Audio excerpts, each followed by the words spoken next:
E aí, gente, tudo bem? Hoje eu vou fazer uns vídeos sobre a P1 de Fisiologia pra quem tá perdido, tá? São vídeos mais rápidos. Quando eu aprofundo mais nas aulas, mas até pra poder não ficar um vídeo aí de 2 horas de vídeo. Então, a gente vai começar, né? Primeiro, recomendo usar livros sim, entendeu? Fisiologia e anatomia são duas matérias que eu recomendo usar livros. Fisiologia, principalmente o Guyton e o Silverton. O Silverton eu acho que é mais pra quem tá perdido, ele dá uma ajudada boa. E o Guyton, pra mim, é meu preferido, ele é pra tirar 10 na prova. Uma dica, Físio na Folha é um canal no YouTube pra quem gosta de olhar outras perspectivas de vídeo, de resumo, de explicação. Eu recomendo muito. Às vezes você não tá entendendo o conteúdo, mas é porque você tá sempre no mesmo professor. Então, eu acho que quando você muda de professor, você consegue entender melhor. Ele explica cada capítulo do Guyton, então você olha qual capítulo que você tá em dúvida e você coloca lá, capítulo tal do Guyton, Físio na Folha. E você vai conseguir.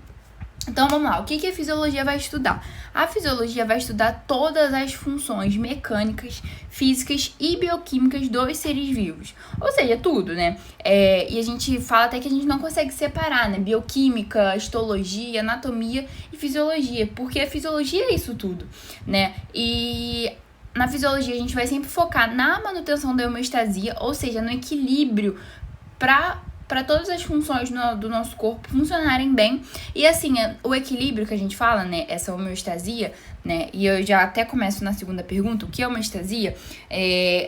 A gente fala que a homeostasia, né, segundo Guyton e Silverton, é um equilíbrio interno do corpo, onde a gente vai manter as condições, né, temperatura, pH estáveis, mesmo com mudanças externas, através de mecanismos de feedback. O que acontece? Essa homeostasia não é um equilíbrio linear, não é aquele equilíbrio de balança, não é. O equilíbrio da homeostasia é onde eu tenho um índice de alguma coisa que está em 90%, o índice de outra coisa que está em 10%, e tá tudo bem.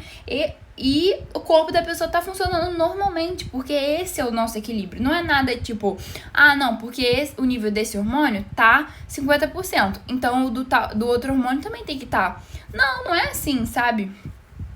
E aí a gente vem pros mecanismos de feedback, que são isso que a gente fala, né? Que a gente consegue regular toda essa homeostasia por conta dos mecanismos de feedback. Os mecanismos de feedback são basicamente assim: sempre quando tem alguma mudança no nosso corpo, o nosso corpo ele vai conseguir remediar essa situação por conta dos mecanismos de feedback. Vou dar um exemplo. Essa investigação, né, que a gente chama dos mecanismos de feedback, nessa investigação de tá tudo certo, não tá tudo certo, é feita normalmente, constantemente. O nosso corpo faz essa investigação. Tipo, agora meu corpo tá investigando pra ver se tem alguma coisa errada comigo. E aí é assim: primeiro a gente tem o sinal de entrada, que é o organismo percebendo que tem alguma coisa errada. Depois, o centro integrador, que é o processamento dessa informação. Normalmente quem processa é o sistema nervoso ou endócrino. É algum desses dois. Nunca vai ser além disso. Vai ser sistema nervoso ou endócrino. Aí depois dele processar essa informação, vai ter o sinal de saída, que é o fazer alguma coisa. E depois desse fazer alguma coisa, a gente tem a resposta. Então, tem aqui um exemplo para vocês, que é o seguinte: é o da glicose. Quando eu me alimento, eu tenho o aumento da glicose, que vai, vamos supor, comi um macarrão. Todo esse macarrão vai passar lá pelo meu sistema digestório e tudo mais, e aí, em um determinado momento, vai ter o aumento da minha glicose. Aí, o centro integrador, que é o sistema nervoso, ele vai processar essa informação e aí vai mandar um sinal de saída, que vai ser o estímulo para a produção de insulina no pâncreas. A insulina, como todo mundo, não sei se vocês já sabem, não sei quem tá vendo esse vídeo, mas a insulina, o que ela faz? Ela é liberada pelo pâncreas em resposta ao aumento da glicemia. Para quê? Para poder a insulina se ligar no receptor da célula e permitir que a célula abra uma portinha.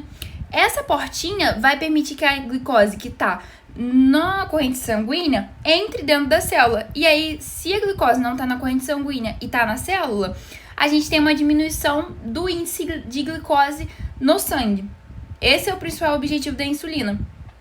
E aí, o sinal de saída vai ser o estímulo para a produção de insulina no pâncreas. Insulina vai sair, né? E aí vai se ligar nesse receptor. E aí, no final, a gente vai ter o quê? A resposta. Diminuição da nossa glicemia, tá bom? E aí, o que acontece? Nessa mesma pegada, a gente tem uma coisa chamada feedback, que é basicamente o seguinte. Eu falei pra vocês que a gente tem, olhando assim num geralzão, a gente tem o sinal de entrada e a nossa resposta. Ai, peraí que minha caneta não tá funcionando, gente. Peraí. Pronto. E aí a gente tem o sinal de entrada e a resposta. O que acontece? Essas... E não dá pra ficar sem caneta, não. Só um minuto. Deixa eu carregar ela. Pronto. E aí tá bom. A gente tem o sinal de entrada e a resposta. Quando o sinal de entrada e a resposta são inversamente proporcional, ou seja, o estímulo inicial vai provocar uma resposta que atua no sentido contrário do estímulo, a gente vai ter o feedback negativo. Então, por exemplo, se na minha entrada eu tenho aumento de alguma coisa e na resposta eu vou ter diminuição, isso é um feedback negativo. O exemplo daqui da homeostasia da glicose. A gente tem o sinal de entrada, que é o aumento da glicose, e a resposta, diminuição. Então, eu tenho aumento e no final diminuição. Isso é um feedback negativo. O feedback negativo é um dos mais frequentes do nosso corpo, tá bom? E a gente tem o feedback positivo, que é quando a resposta e o sinal de entrada é diretamente proporcional. Ou seja, eu tenho um aumento que no final vai gerar um aumento. Ou eu tenho uma diminuição que no final vai gerar uma diminuição, né? E é o menos frequente. E lembrando, gente, esse daqui é inversamente proporcional, mas, por exemplo, eu dei esse exemplo aqui, que aqui é aumento e no final é diminuição. Mas eu também poderia ter diminuição e no final aumento, tá? No feedback negativo. Esse aqui é outro exemplo de homeostasia da temperatura corporal, onde a gente tem o sinal de entrada, que são os receptores na nossa pele e no cérebro detectando alterações na temperatura. Aí, o centro integrador vai processar a informação, ou seja, o hipotálamo vai processar que tem alguma coisa acontecendo na temperatura, e aí a gente vai ter o sinal de saída, ou seja, se a temperatura aumentar, o corpo inicia a transpiração, e se a temperatura diminuir, o corpo inicia a contração dos músculos para gerar calor, tá? Aí o feedback positivo, vou dar aqui alguns exemplos para vocês, mas isso está bem descrito melhor no meu resumo, tá? Que tá lá no Drive. O que acontece? Feedback positivo, nós temos poucos exemplos, como eu tinha falado para vocês. Então, vamos começar pelo primeiro. Liberação de ocitocina. A ocitocina, ela estimula as contrações uterinas. E aí o que acontece? Uma mulher, quando ela tá em trabalho de parto, ela começa a liberar ocitocina, e essa ocitocina vai estimular mais contração uterina. E a contração uterina estimula mais liberação de ocitocina. Então, vocês conseguem perceber que a gente tem mais contração, que vai ser igual a mais ocitocina. A ocitocina vai ser igual a mais contração. Aí, tá vendo que fica nesse ciclo? E aí, vai chegar uma hora que vai parar. Tem um stop, mas isso vocês vão aprender mais lá em endócrino, na fisiologia, tá? E aí, outro exemplo que a gente tem aqui é a da hemorragia maciça. A hemorragia maciça é da seguinte forma. Esse daqui é uma notícia, né? Noivo morre após cair sobre uma taça de vidro durante casamento no Rio de Janeiro. Cortou a principal veia da perna. Aí, o que acontece? Vamos pensar em artéria, que eu acho que a didática é mais fácil. O que acontece? Quando eu tenho um corte normal, um cortezinho pequeno, o que vai acontecer? Eu vou ter lá coagulação, tudo bem, vai fechar, eu não vou morrer. Mas quando eu corto uma artéria que é muito grande, quando eu tenho um corte assim bem profundo desse tipo, a pessoa pode morrer de hemorragia maciça. Por que isso acontece? Porque vocês pensam comigo, o que as artérias fazem? Elas nutrem o nosso corpo, elas nutrem os tecidos, né? E aí, se eu tenho um corte ali, o meu corpo ele vai pensar vamos supor que eu cortei aqui, né, a artéria femoral. O meu corpo ele vai pensar que eu tô simplesmente como se eu estivesse correndo. Quando eu tô correndo, o que acontece comigo?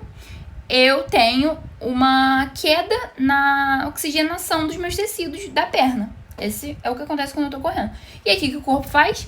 Ele começa a aumentar a pressão pra perna. Pressão pra chegar mais sangue ali, pra poder eu justamente nutrir mais o meu tecido da perna.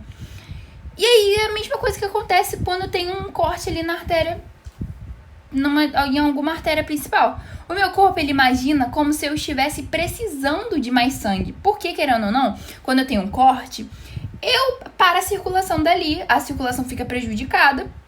E aí o corpo, ele imagina, cara, eu preciso mandar mais sangue pra lá, preciso aumentar a pressão ali, porque não tá chegando. É como se o meu corpo pensasse que eu tô correndo, sabe? Só que não, eu tenho um corte ali. Eu não preciso que chegue mais sangue ali, porque se chegar mais sangue ali, eu vou ter uma hemorragia maciça. E aí é isso que acontece. Então, eu tenho um corte, onde vai gerar maior pressão, maior saída de sangue. E aí, quanto mais saída de sangue, menos tá chegando sangue na minha perna, mais pressão, e a pressão só vai aumentando, aumentando, aumentando. Vai chegar uma hora que a pessoa não vai ter mais sangue e ela vai morrer, né? Por conta dessa hemorragia. E outro exemplo é o infarto do miocárdio. Mas pra não estender tanto, o infarto do miocárdio é a mesma coisa. Então, se entupiu a coronária, a coronária, que é uma artéria que nutre o coração, ela vai pensar, o nosso corpo vai pensar que não tá chegando o sangue ali e ele vai aumentar a pressão pra ali. Mas eu tenho uma artéria entupida. E aí, quanto mais aumenta a pressão, mais o coração tá bombeando. Só que, lembra, o coração, ele tá tentando bombear, mas não tá chegando sangue pra ele. Então, você tá vendo como que tem um aumento dessa pressão, mais necrose do tecido, e aí mais aumento da pressão, mais necrose, e aí isso vai piorando a situação. Mas isso tudo tá mais descrito no resumo, tá, gente? São só exemplos que podem cair, que são bem comuns em feedback positivo. Controle antecipatório. Controle antecipatório é basicamente o nosso corpo se preparando para uma ação futura em resposta a um sinal ou estímulo, mesmo que a ação real seja necessária. O que acontece? Fizeram um estudo com um cachorro, onde em um dia deram para o cachorro alimento, ele salivou. No outro dia, vieram com um sino só e o cachorro não salivou. No outro dia, vieram com a ração e o sino. E ele salivou. E aí ficaram nisso durante uns 5 dias lá, ração e sino. E o cachorro salivava. Chegou um dia que eles vieram só com o sino. E aí o cachorro salivou. Tá vendo como que foi um controle antecipatório do corpo, achando que ia vir o alimento. Só que não veio. Foi só o sino. E isso acontece muitas das vezes no nosso corpo. Então, por exemplo, pelo menos comigo. Acho que com toda mulher, qualquer pessoa é assim. Quando eu tô andando assim numa rua escura e aí eu escuto um barulho estranho. Cara, na hora, meu coração começa a acelerar, começa a liberar adrenalina e controle sistema simpático ativado e, caraca, é loucura. Quando eu vou ver, não tem nada. Quando eu vou ver um vento, é um cachorro, qualquer coisa, não é nada. Não é nada. O meu corpo, ele se preparou para uma ação futura, ou seja, uma ação de luta ou fuga, sendo que a ação nem tinha acontecido nada. Foi literalmente o controle antecipatório do meu corpo. E agora a gente vai mudar, né, um pouco. A gente vai falar um pouco sobre a homeostasia em si, né? Distribuição de fluidos no nosso corpo. O que acontece? O nosso corpo, ele é dividido em 40% de sólidos e 60% de fluidos. E aí o que acontece? O que vai ser sólido, órgãos, tecidos e etc. E o que vai ser fluido? O fluido vai ser dividido em fluido intracelular, ou seja, dentro da célula, e extracelular. O extracelular a gente também consegue dividir em fluido intersticial, que são os fluidos que ficam entre as células, e plasma, que é o sangue. E aí o que acontece? Por que a gente fala muito sobre distribuição de fluidos? Vocês vão ver uma coisa, gente, que é assim, vocês vão ver a vida inteira. Até eu, agora no terceiro período, tô vendo de novo sobre isso na parte de derrame pleural, que são sobre as pressões que atuam no nosso corpo. Nós temos 2 pressões principais. No futuro vocês vão ver mais, Mas existem duas principais, que são a pressão hidrostática e a pressão osmótica. O que é isso? A pressão hidrostática é a pressão exercida pelo líquido, ou seja, exemplo, sangue, dentro dos vasos sanguíneos. E aí, o que acontece? Você pensa comigo. Então tá, Vitória, então a pressão hidrostática é a pressão do sangue dentro do vaso sanguíneo. Sim. O que vai acontecer? Essa pressão hidrostática, ela tem uma tendência de empurrar todo o fluido para fora do capilar. Para fora. Porque você pensa, é igual... vocês vão ver, não sei se vocês já viram, mas os capilares, tem alguns capilares que tem tipo uns buraquinhos, né? Que a gente chama de fenestras. Eu não sei falar direito, né? Mas, né? E aí, o que acontece? Essa pressão, ela faz com que esse sangue, né, ele queira extravasar, ou seja, ele queira sair dos vasos. Só que ele não sai, porque eu tenho outra pressão que se opõe a essa saída, que é a pressão osmótica. O que é a pressão osmótica? Dentro do sangue, nós temos diversas proteínas, que inclusive a maioria delas são produzidas pelo fígado. Exemplo, a albumina. É assim, uma das principais que a gente vai ver aí. E aí essas proteínas normalmente elas transportam algumas substâncias, né? Tipo hormônio e outras substâncias. E aí a principal que a gente tem é a albumina. Vamos pensar na albumina. A albumina que está ali presente dentro do nosso sangue, o que ela faz? Ela segura essa pressão hidrostática, ou seja, ela segura o sangue. É como se ela não deixasse esse sangue extravasar. E aí isso faz com que a gente tenha um equilíbrio de fluidos no nosso corpo. E não gere o que a gente chama de edema, tá? Se a gente tem extravasamento de pressão hidrostática, de pressão, né, de líquido no nosso corpo, a gente gera o edema. O que é o edema? Quando a gente vê uma pessoa que tá com um inchaço grande nas pernas, um inchaço, um edema palpebral, um inchaço na pálpebra, isso tudo é em decorrência de alguma mudança que aconteceu no corpo dela, tá? E aí, é muito legal que a gente consegue brincar com essas expressões. E aí, o que acontece? Mas aí, uma coisa que eu não falei pra vocês.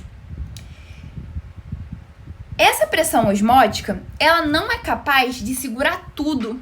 Não é, que vocês acreditam? Ela, infelizmente, ela deixa passar um númerozinho. Assim, bem pouco mesmo. Se eu não me engano, é alguma coisa assim. Só que aí a gente tem o nosso lindo, perfeito e belo sistema linfático. O sistema linfático, ele impede que a gente não vire uma bola de tanto edema. E aí, o que ele faz? Ele consegue puxar esse restinho que falta e aí manter essa homeostasia, fazendo com que a gente não gere edema. Então, é muito legal. Por que eu falo brincar com isso tudo? Porque vocês pensam comigo. Eu tenho que ter uma homeostasia nessas pressões. Então, por exemplo, pressão osmótica, se ela diminuir, eu vou ter edema. Pressão hidrostática, se ela aumentar além do normal, eu vou ter edema. Se o sistema linfático parar de funcionar, eu também vou ter edema. E a gente consegue ver as patologias. Então, pressão hidrostática aumentada. Quando eu tenho uma pressão hidrostática aumentada, vamos pensar comigo. Se eu falei que a pressão hidrostática é uma pressão do sangue, então quer dizer quando a minha pressão arterial aumenta. Por isso que quando uma pessoa tem a pressão arterial alta, ela consegue gerar o quê? Edema pulmonar. Assim, são outros... A fisiopatologia é um pouco mais complicada, mas inicialmente pode-se dizer sim, isso. Outra coisa também, quando a pessoa ela tem uma pressão alta... E vocês vão ver futuramente que ela fica com edema de membros inferiores. Pressão hidrostática. Segunda fisiopatologia, pressão osmótica. Então, a pressão osmótica, para gerar edema, eu preciso que ela diminua. Então, em que momento as pressões do nosso corpo vão diminuir? Se eu falei que é o fígado que produz proteína, se o fígado estiver comprometido, então eu vou ter edema. Por isso que uma pessoa que tem cirrose, né, ou seja, para quem não conhece, cirrose é uma doença que vai afetar o fígado.